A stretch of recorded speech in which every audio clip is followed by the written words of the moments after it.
Je suis- Ah, c'est bon, j'ai Alors, compris. bonjour, bonjour. Je vais lancer sur Facebook en parallèle. Hop, voilà, allez en direct. J'ai compris, c'est bon. On ne doit pas être loin d'être live sur Facebook là. Ouais, je pense. C'est en train de charger.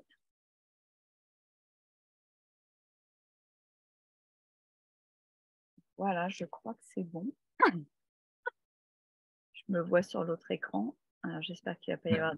Alors, il faut que tu coupes le son de ta diffusion sur Facebook, parce que sinon on va avoir de l'écho. Alors, Dans la fenêtre, dans le navigateur qui t'a ouvert, ouais,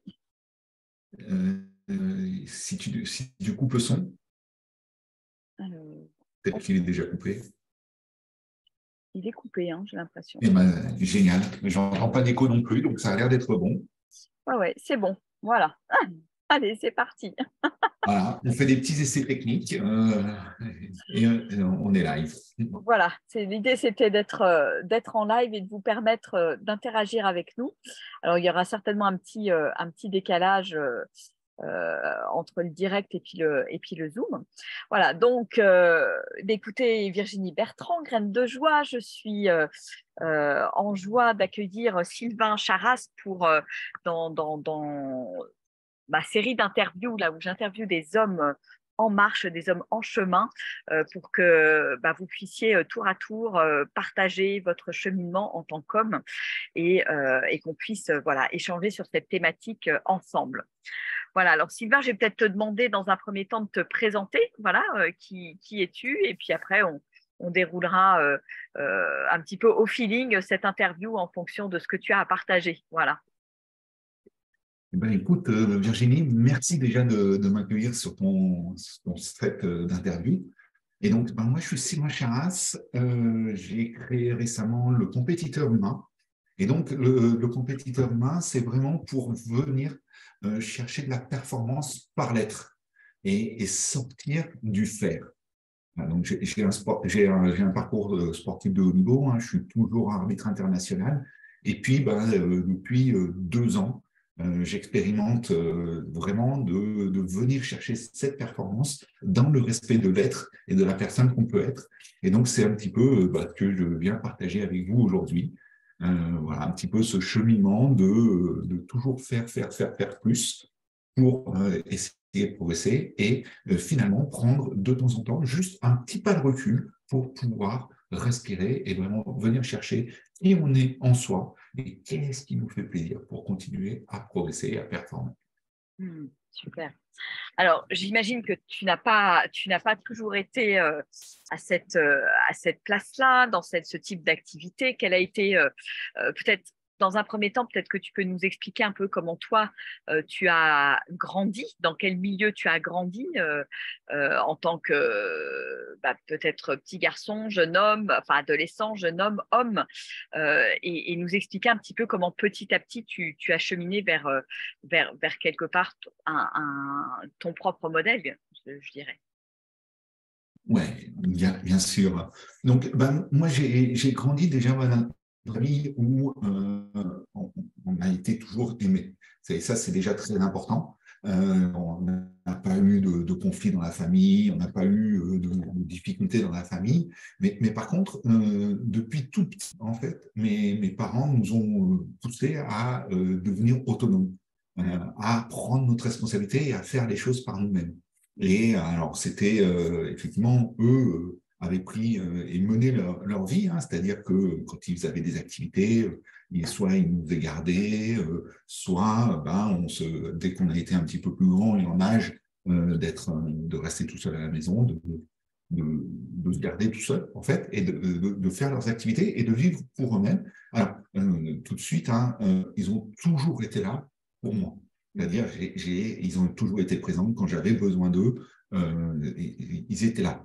Par contre, on n'était pas dans une valorisation de leur réussite, du résultat, de la congratulation.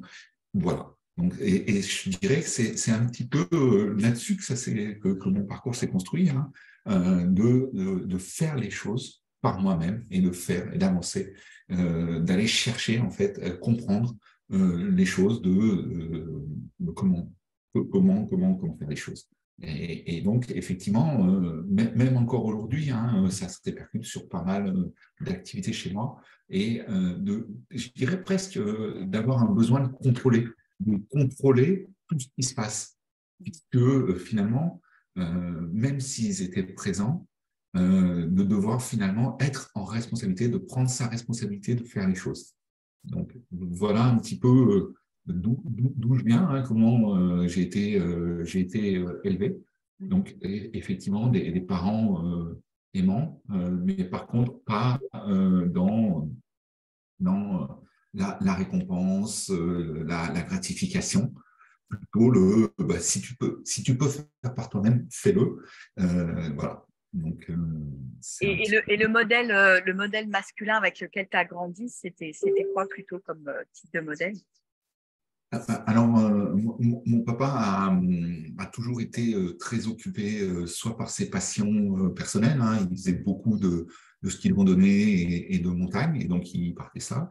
Et puis, c'est une personne qui travaillait en déporté, c'est-à-dire que pendant plusieurs années, il partait le dimanche soir ou le lundi pour aller travailler, il rentrait le vendredi ou le samedi en fonction. Et donc, j'ai passé énormément de temps avec ma maman qui était là pour nous, hein. Elle était institutrice. Donc, quand on rentrait de l'école, elle était là, elle nous préparait les repas. Mais effectivement, les week-ends, ils avaient pris cette habitude de partir. Voilà. Et Alors, toi, comment est-ce que tu as pu te construire en tant que jeune homme dans ce contexte-là? alors, effectivement, ma construction, elle s'est faite plutôt par des modèles à côté aussi, hein. Je me suis beaucoup nourri et en fait, je continue à me nourrir en fait de l'environnement dans lequel je suis. Alors, pas forcément l'environnement familial, mais finalement d'aller piocher chez l'autre, finalement, ce qui m'intéresse et de venir construire qui je suis à partir de là. Hein, par exemple, ce désir de performance, je sais que je l'ai pris sur mon meilleur ami de l'adolescence, où lui, son modèle familial, c'était sois fort et tais-toi. Et la performance, la performance, la performance. Et du coup, comme j'ai passé énormément de temps avec ces personnes-là, j'ai pris ce côté-là. Mais d'un autre côté, j'ai aussi pris de mon papa cette voie de l'associatif, du bénévolat pour les associations sportives, donner du temps aux autres. Ou de ma maman qui finalement a toujours été là pour moi, mais cachée derrière, avec, je dirais, une difficulté pour moi me mettre en avant. Et toi, rien que le fait de venir me présenter sur des vidéos comme ça, il y a très peu de temps, il y a 6 mois en arrière, je ne le faisais pas, je n'osais pas. Et puis, j'ai la chance d'être accompagné par un coach, hein, qui m'a fait prendre conscience de ça, de cette présence finalement paternelle et maternelle qui m'ont construit. Et c'est vrai que aujourd'hui, finalement, c'est un bouillon de culture en moi, puisque je me suis imprégné de ce qu'il y avait autour de moi. Alors, j'ai certainement pas pris que les bons côtés, hein, mais il y a ce qui est normal.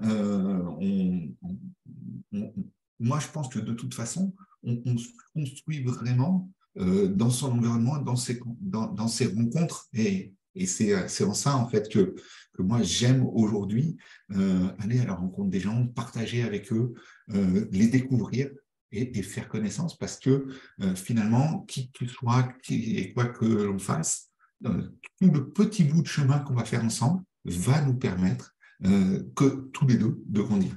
Et c'est vrai que cette puissance, cette force du collectif est quelque chose qui aujourd'hui me nourrit beaucoup. Est-ce que c'est facile aujourd'hui pour toi d'être un homme dans notre société? Comment tu te sens à ta place d'homme? Alors, C'est difficile de… La place de l'homme, c'est quoi en fait? Je pense que c'est prendre sa place, que tu sois un homme ou une femme, je dirais, c'est prendre ta place et celle que tu veux prendre, qui aujourd'hui pour moi est important. Et c'est aussi difficile en tant qu'homme ou en tant que femme. C'est faire cette sortie de soi pour vraiment venir chercher sa place. Et ce n'est pas plus facile ou plus difficile pour un homme. Je pense que la difficulté, elle est équivalente qu'on soit, quel que soit notre genre.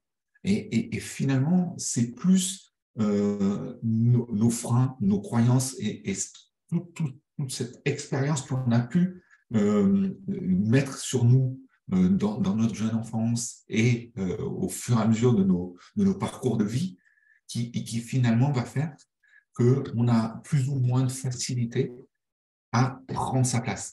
Alors, moi, j'ai quand même eu la chance, hein, c'est que mes parents m'ont laissé prendre la place que j'avais.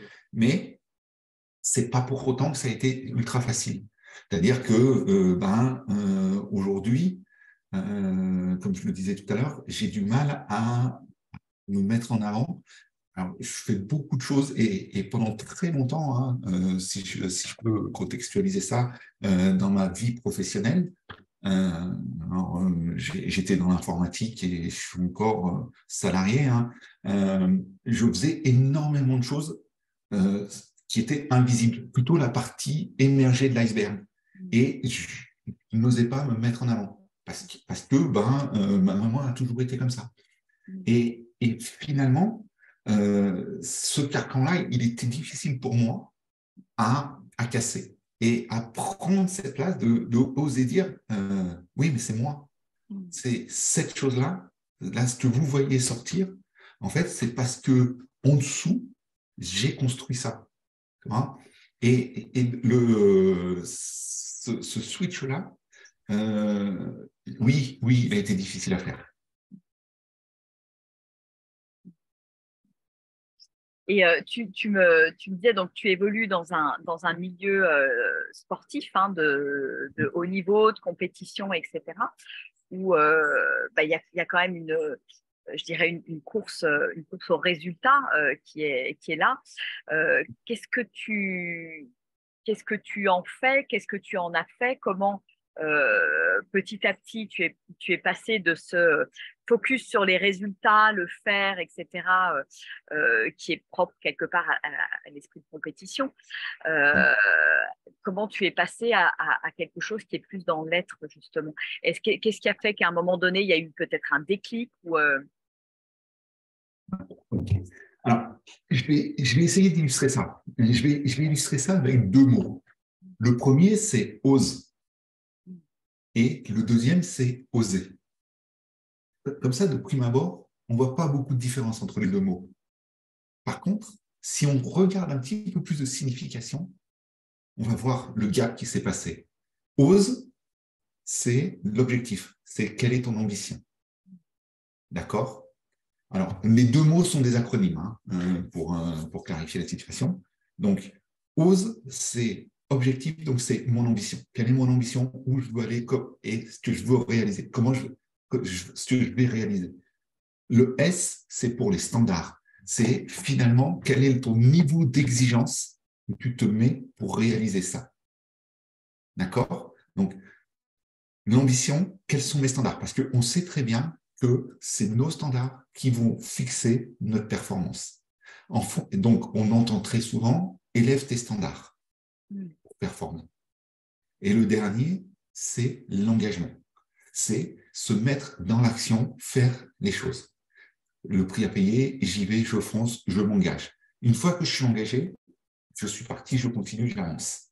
Donc ça, c'était le mois d'avant. Et j'ai depuis 2 ans changé cet acronyme. Cet acronyme est devenu OSER. OSER, on est toujours sur l'objectif et l'ambition, puisque finalement, c'est mon ambition de performance. C'est qu'est-ce que je veux réaliser. Par contre, les standards ont été remplacés par la notion de singularité. Moi, l'être. Qui je suis, comment je fonctionne, quelles sont mes croyances et comment je peux continuer à progresser en venant respecter mon être et en passant ces petits obstacles et ces fardeaux que j'ai pu avoir sur mon dos. Donc là, on est et on vient toucher finalement la performance de l'être, puisque c'est par ma singularité que je vais me différencier et que ma performance va prendre de l'ampleur. Donc ça, c'est pour le S, la singularité, c'est qui je suis. Le E n'est plus l'engagement, mais est devenu l'environnement.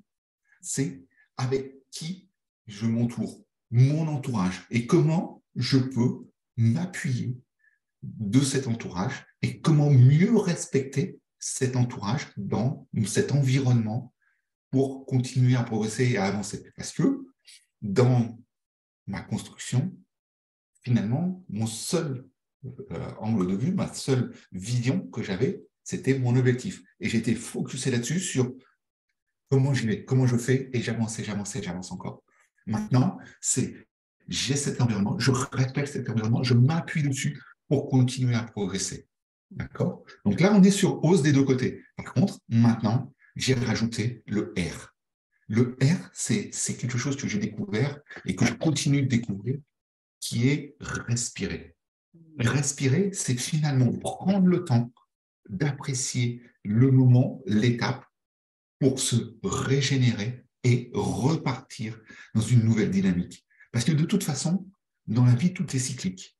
Tout est cyclique et ça veut dire quoi? Ça veut dire qu'à un moment donné, il faut que je me repose, que je me régénère pour pouvoir repartir sur autre chose. Sinon, qu'est-ce qui se passe dans la vie d'un sportif? Et je l'ai expérimenté il n'y a pas si longtemps que ça, il y a un petit peu plus de 18 mois, c'est la blessure.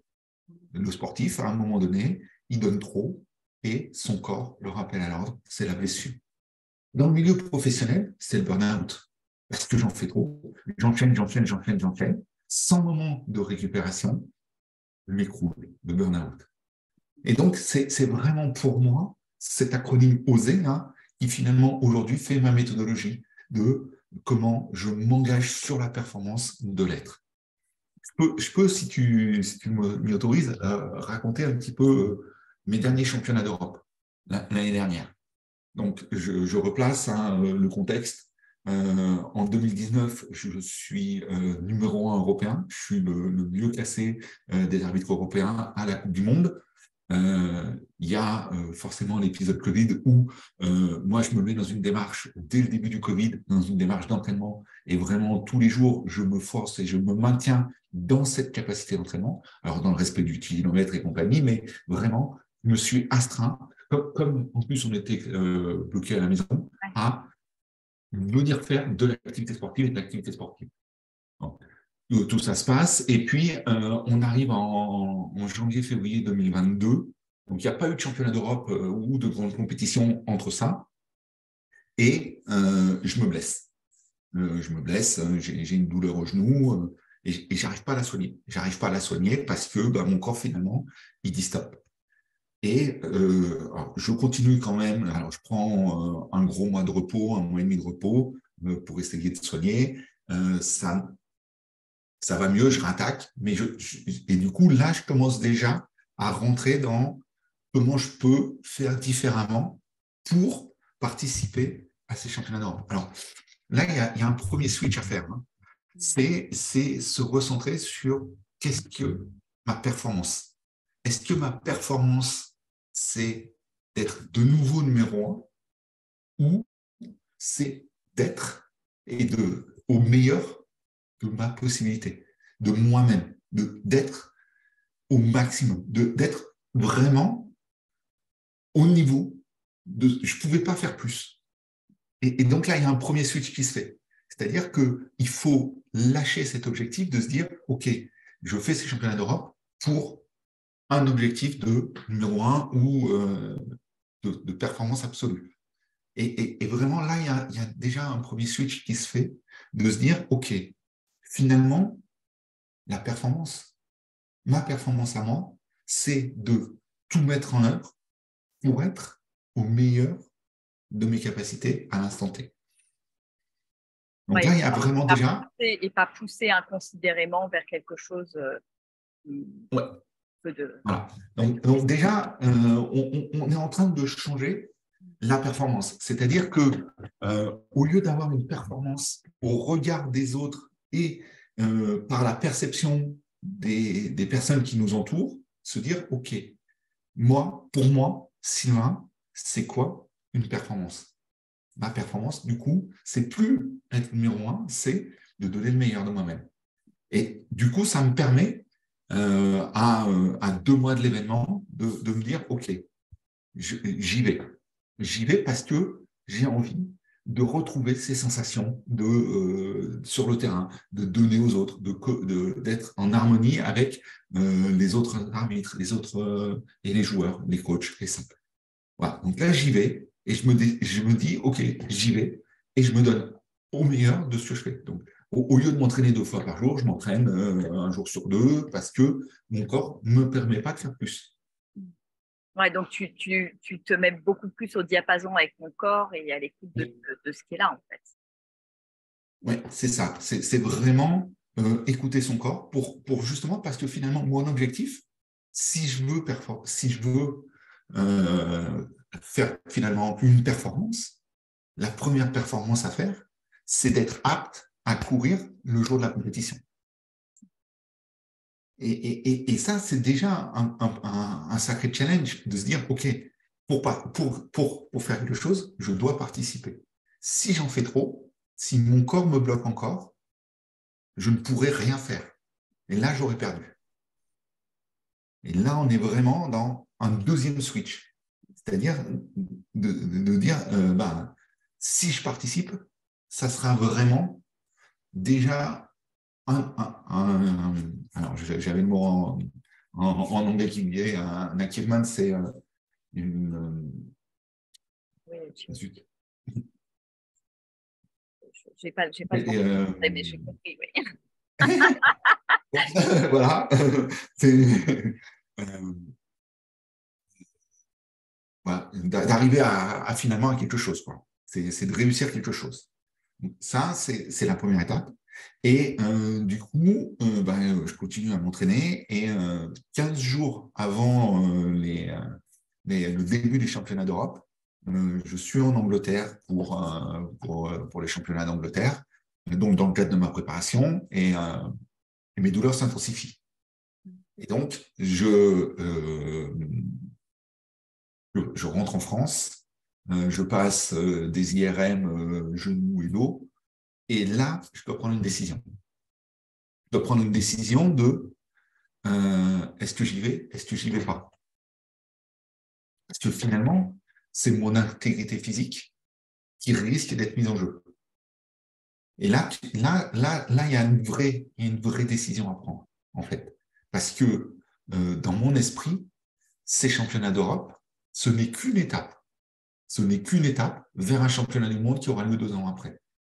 Du coup, là, le switch à faire, c'est est-ce que de participer à cette compétition me met en risque sur mes objectifs d'après? Ouais, c'est-à-dire qu'on sort de la performance immédiate, et ça, c'est une notion importante aussi. Hein. Et je pense que dans la vie, c'est vraiment quelque chose qu'il faut prendre conscience. C'est ne pas céder à l'impulsion pour que notre intention soit plus forte. Et finalement, dans le monde sportif, hein, c'est bien mon intention, c'est du coup ce que je traduis ici par ma Coupe du Monde en 2024, au regard de ma performance immédiate, de mon impulsion de participer à ces championnats d'Europe 2022. Et donc là, une nouvelle décision importante à prendre. Et donc, là, je switch encore de mindset. C'est-à-dire que je suis parti, j'ai commencé ma saison en me disant, je veux être numéro 1. Ma performance, c'est d'être au maximum de mes possibilités. Et là, je reprends encore une décision. C'est de se dire que tout match sera un cadeau. C'est-à-dire que là, j'ai complètement lâché la notion de performance pour venir chercher finalement le cadeau et le plaisir. Tu vois? Ouais, une nouvelle notion qui entre dans l'équation.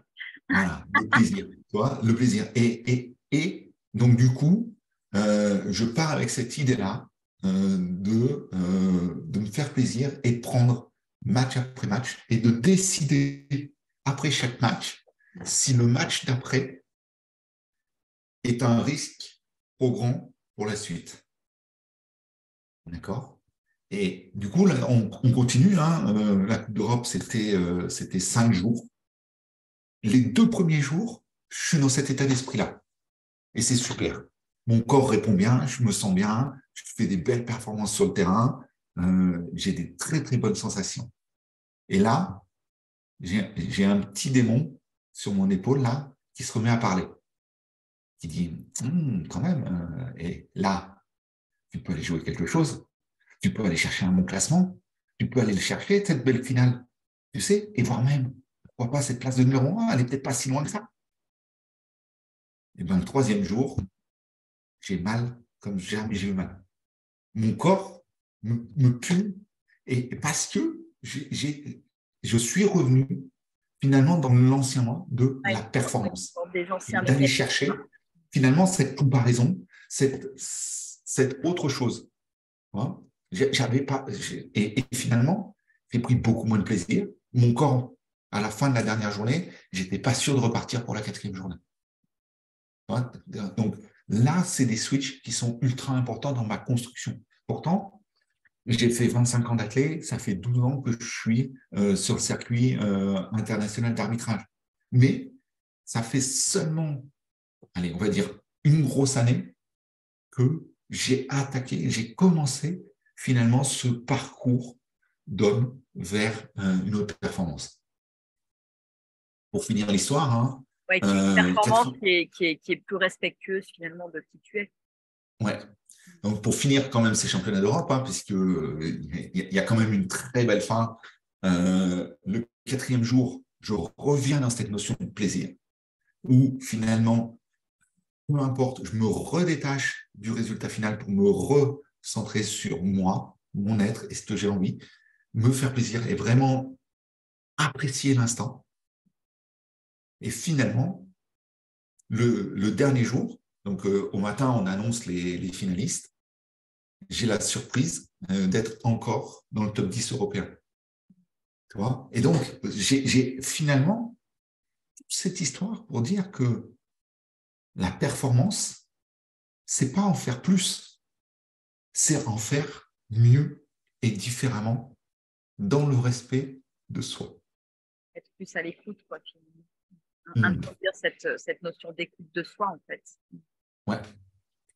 Et donc vraiment, et là, j'ai vraiment commencé à travailler sur cette notion de respirer, de récupérer. Alors, on le sait très bien, hein, dans le monde sportif, euh, on sait très bien que la progression, elle se fait pas dans le travail, elle se fait dans le repos. Tu vois. Mais c'est pareil dans tous les apprentissages, en fait. Quand tu fais un apprentissage dans la vie ou quoi, c'est ta phase où tu vas apprendre. À un moment donné, tu vas laisser décanter. Et puis, hop, ça va remonter. Et là, tu l'auras intégré. Après, il faut aussi se mettre un petit peu en action et ces choses-là. Mais globalement, ça reste ça.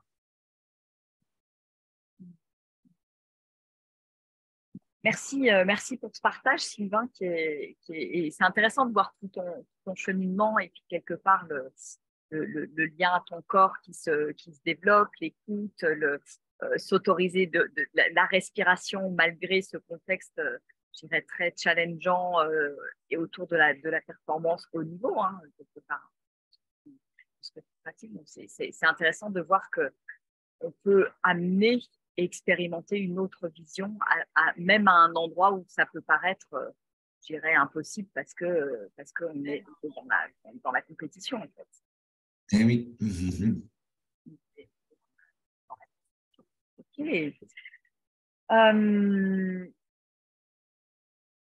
Qu'est-ce que tu auras envie de faire passer comme message je dirais, aux hommes qui nous écoutent, qui ne sont pas forcément dans le domaine de la compétition tel que tu le pratiques toi, aujourd'hui à haut niveau, hein.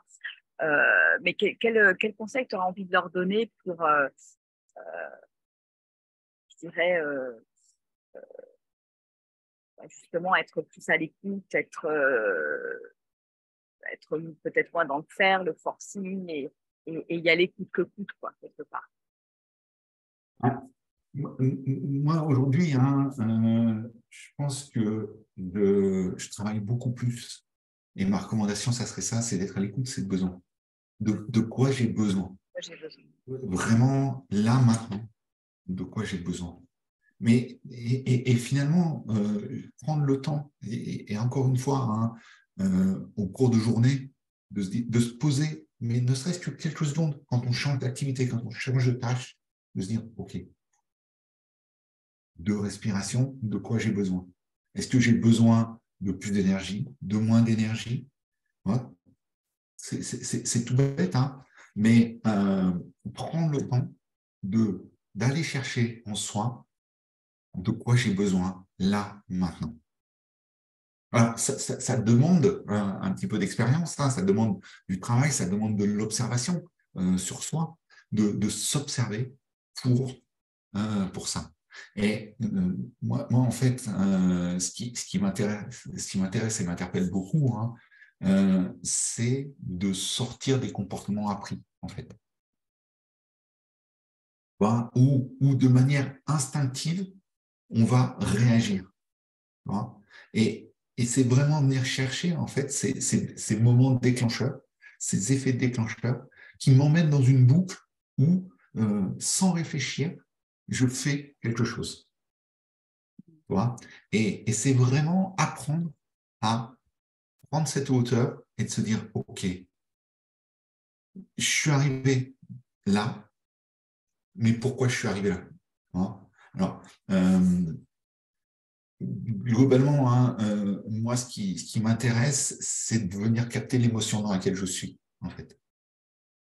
C'est quand je me pose, je travaille sur un triptyque, hein, qui est l'émotion, la pensée et mon comportement, et mes actions.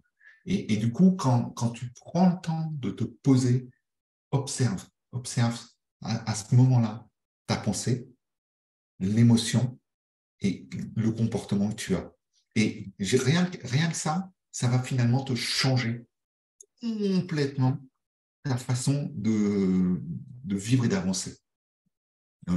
Voilà. Et si ce triptyque-là, s'il y a quelque chose qui ne te convient pas dans ce triptyque-là, ne cherche pas forcément à travailler la chose qui ne te convient pas dans le triptyque, mais viens plutôt travailler sur l'une des deux autres qui va te permettre, puisque de toute façon les trois sont liés, hein, l'émotion, la pensée ou l'action, de venir te remettre là où ça va. Et franchement, c'est vraiment comme ça que moi, aujourd'hui, je m'équilibre en venant travailler, en venant observer le plus souvent possible ces trois états-là.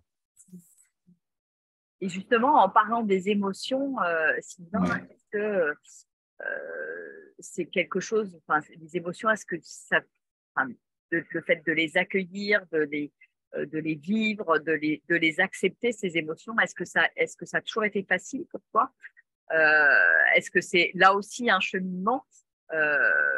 Parce que voilà, il y a souvent cette image de euh, l'homme qui doit montrer sa force, qui ne doit pas pleurer, qui ne doit pas forcément montrer ses émotions, etc. Est-ce que toi, c'est quelque chose qui était compliqué pour toi avant et tu as cheminé vers cette ouverture, cet accueil et oser t'autoriser à exprimer ses émotions? Enfin, comment tu as…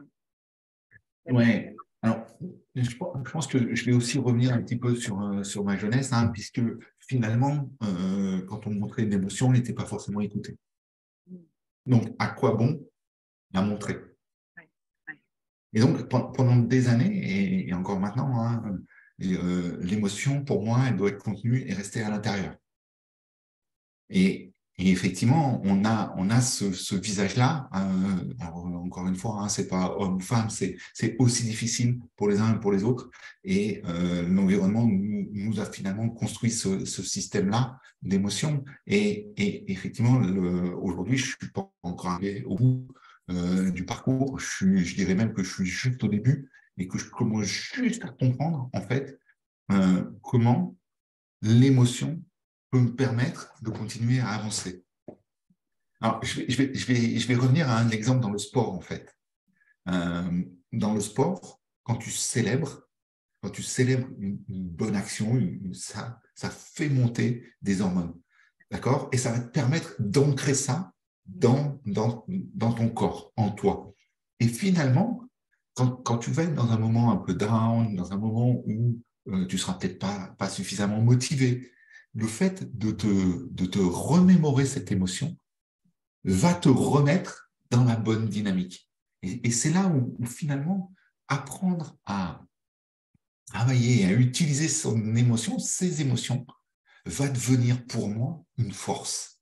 Tu vois et je pense que l'exercice de montrer, entre guillemets, sa vulnérabilité est quelque chose de très difficile, et encore plus pour les hommes.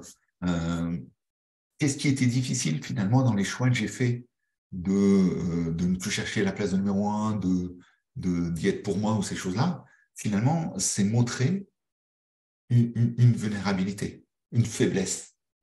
Or que les gens me voyaient ou m'ont toujours vu comme une machine d'entraînement qui était toujours à fond, à fond, à fond, à fond.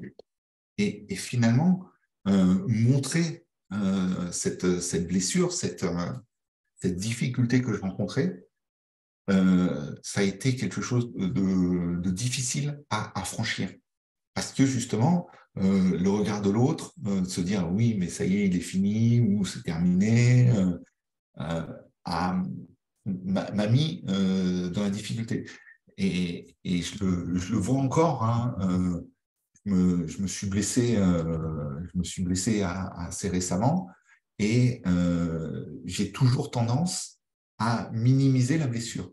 Et je pense que beaucoup de sportifs font ça, hein, en fait. C'est parce qu'on a peur de l'image qu'on va renvoyer. Toi, je me suis fait, entre guillemets, une petite déchirure. Mais non, il n'y a pas de petite ou de grande ou de moyenne déchirure. Il y a une blessure qu'il faut traiter.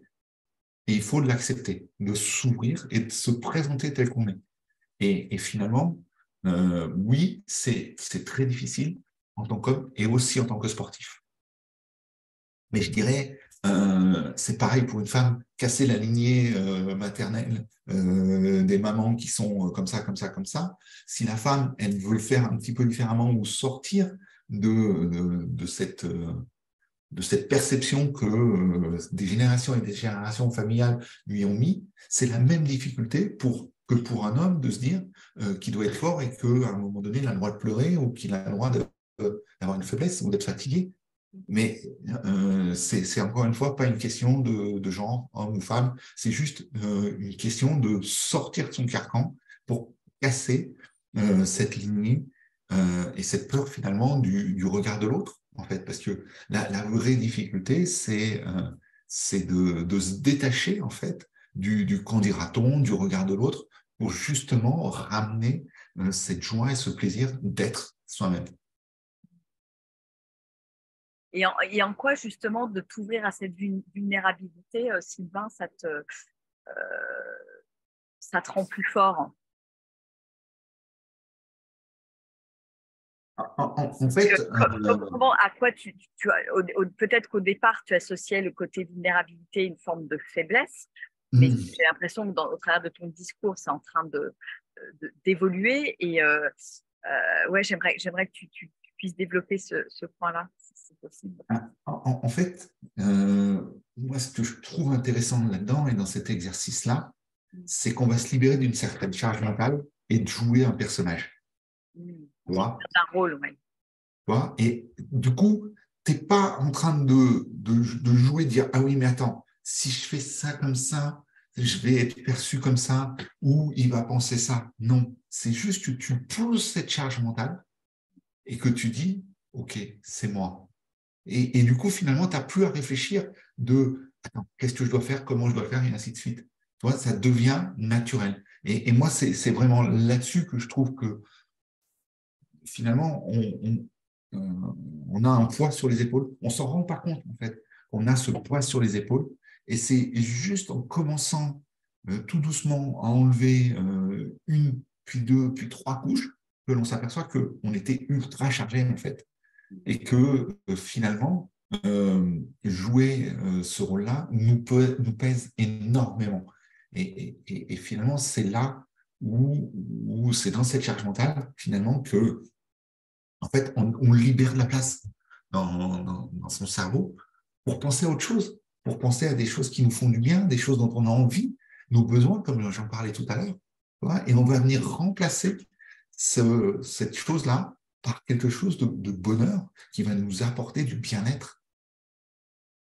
Et pour moi, c'est vraiment là où le fait de casser cette armure, finalement, qu'on a, va nous permettre de retrouver, comme tu le dis si souvent, la joie. La joie et le plaisir de vivre pour soi en fonction de son besoin. Super, super, super. Merci Sylvain. Quel sera ton message, je dirais, pour terminer cette interview par rapport quel message tu as envie de faire passer, alors je dirais aux hommes en particulier, hein, par rapport à tout ce qu'on vient d'évoquer et comment, quel message tu as envie de faire passer aux hommes pour leur permettre d'être encore plus eux-mêmes, de prendre justement leur place, comme tu disais très justement au début de... Je pense que comment dire ça?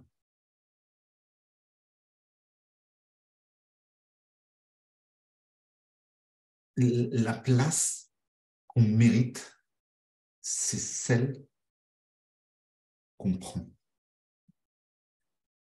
Tu vois? Et tu vas finalement te créer l'homme qui vient de toi en prenant le temps de te libérer de ces armures, en fait. Finalement, il n'y a pas de risque. Tu vas déployer une sensibilité, mais la sensibilité n'est pas une faiblesse. La sensibilité, c'est pour moi une force aujourd'hui de justement d'accueillir l'autre et de créer cette connexion qui fait tant de bien. C'est vraiment pour moi, je pense qu'il y a vraiment un avant et un après, de sortir et de vraiment aller chercher en soi ce qui nous fait du bien.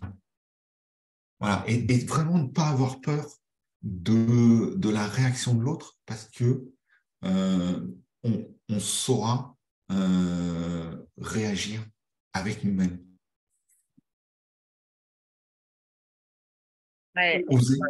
Alors, je vais revenir sur ce oser que se je disais, connecter à ses besoins, en fait. oser être vous-même. Oser être vous-même.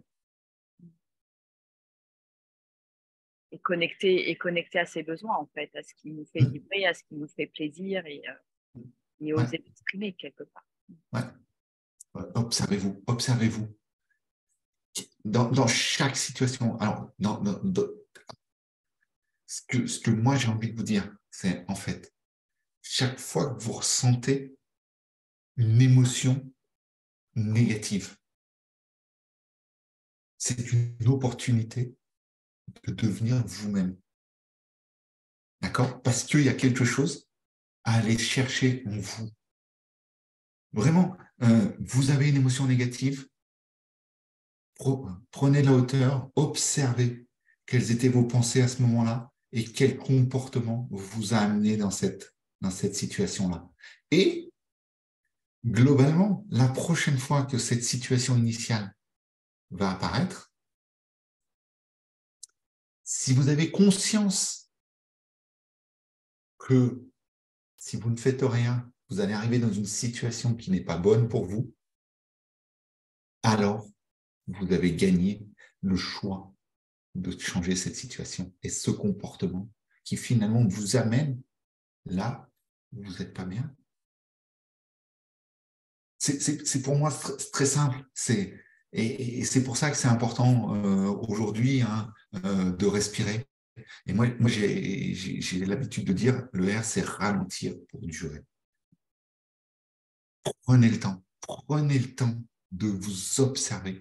Et qu'est-ce qui est bon? Super, super Sylvie. Écoute, un grand merci pour ton partage. Je ne sais pas s'il y a des questions, comme on est en direct sur Facebook. Si jamais vous avez des questions, vous pouvez les partager là sous le post. Non, effectivement, on a des personnes qui nous disent merci.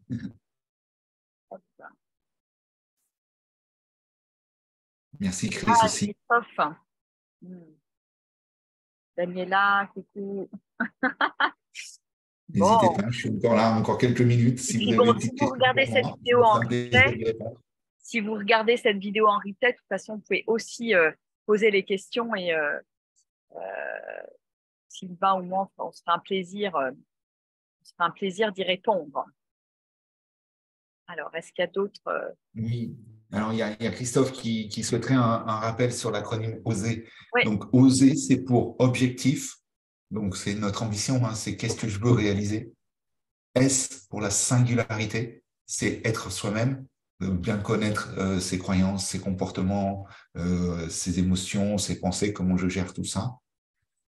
Le E, c'est pour l'environnement, c'est respecter et s'appuyer sur son environnement. Et le R, c'est respirer.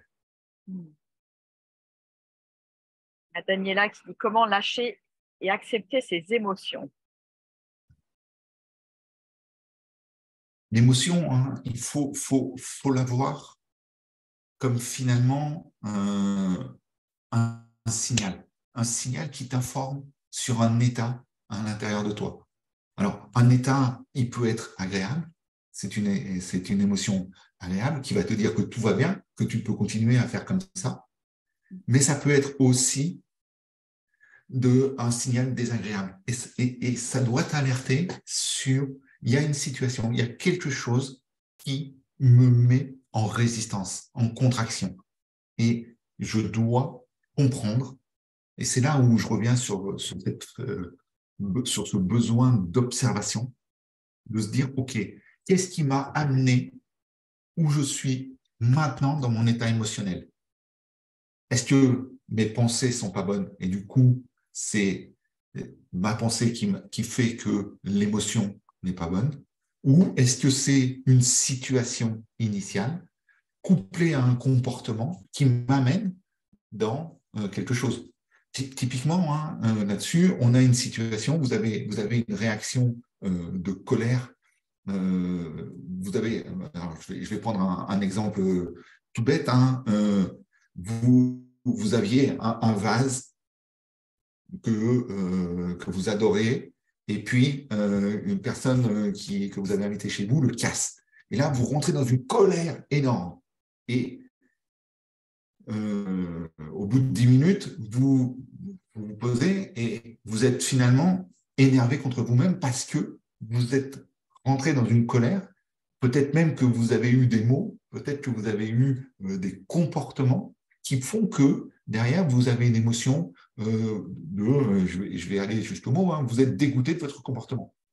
Et finalement, il faut aller remonter, détricoter l'histoire pour comprendre pourquoi et comment c'est arrivé, de manière... Voilà, effectivement, Christophe, lâcher, mais écouter, ressentir, comprendre pour appréhender et réagir mieux. C'est effectivement ça.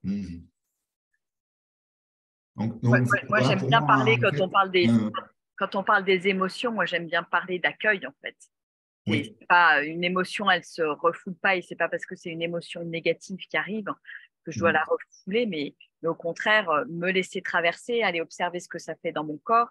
Et une émotion, de toute façon, ça, en théorie, elle dure 90 secondes. Donc si je quelque part, ça dure plus que 90 secondes, c'est qu'il y a mon mental qui s'accroche dessus et qui est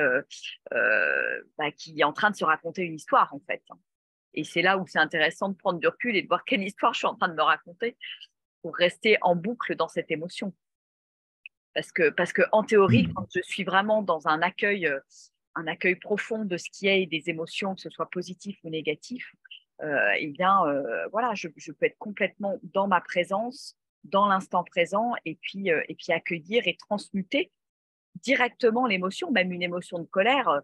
Voilà, je vais avoir peut-être une boule dans la gorge, ou ça va se serrer dans le plexus, et est-ce que je peux prendre le temps quelque part d'observer ça et de ne pas être tout de suite dans la réaction, en fait. Ça inspire quelque chose. C'est un petit peu un process que moi j'utilise sur le terrain en arbitrage, en fait, quand j'ai une décision difficile ou que je fais une erreur, en fait.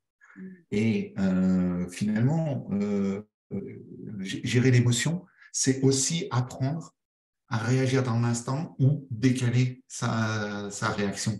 Et effectivement, je pense que moi, j'ai l'habitude de dire, hein, quand on fait une erreur sur un terrain, en tant qu'arbitre, on n'a pas 36 000 options. C'est soit on est encore dans la capacité de corriger l'erreur, qui arrive globalement quasiment jamais, et bon, on peut le faire. Sinon, il faut prendre une action. Et là, il y a deux choses, il y a deux choix possibles. Soit je peux prendre une action corrective immédiate, parce que typiquement, j'ai manqué de concentration, il faut que je me reconcentre, auquel cas j'ai une action immédiate, ou alors je dois laisser de côté pour traiter après. Et du coup, revenir après, parce que finalement, tu disais, hein, une émotion c'est 90 secondes, parfois il faut l'encaisser, savoir la parquer et y revenir après. Parce que sur le coup, on n'a pas toujours la capacité à avoir la lucidité pour la traiter. D'accord? Et donc, parfois, il faut juste vivre le moment présent, hein, c'est l'accueillir et puis dire, OK, là, pour l'instant, c'est trop fort. Je prends et je reviendrai après pour comprendre les choses-là.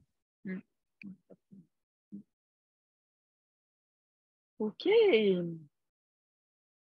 Merci pour vos questions, Christophe et Daniela. C'est vraiment pour ça, pour ce genre d'interaction avec vous que j'aime venir sur des interviews et sur des lives. Et effectivement, quand Virginie m'a proposé cette interview, je lui ai demandé si on pouvait faire un live pour pouvoir répondre à vos questions. Donc, merci pour vos questions. Eh bien, écoutez, merci à vous. Merci à ceux qui verront aussi cette vidéo en replay. N'hésitez pas à mettre un hashtag replay et puis à poser vos questions si vous avez besoin de poser vos questions, ou qu'est-ce que ça vous inspire, qu'est-ce que vous avez envie de partager en écoutant ce que nous a partagé Sylvain ce soir. Un grand merci Sylvain pour ton témoignage et tout ce que tu as pu partager ce soir avec ton cheminement, les exemples très concrets que tu as donnés par rapport à tes expériences là, relativement récentes là, que tu as pu traverser dans les 2 dernières années. Là, et c'était très chouette et très, très complet et super bien illustré. Hein. Un grand merci. Merci.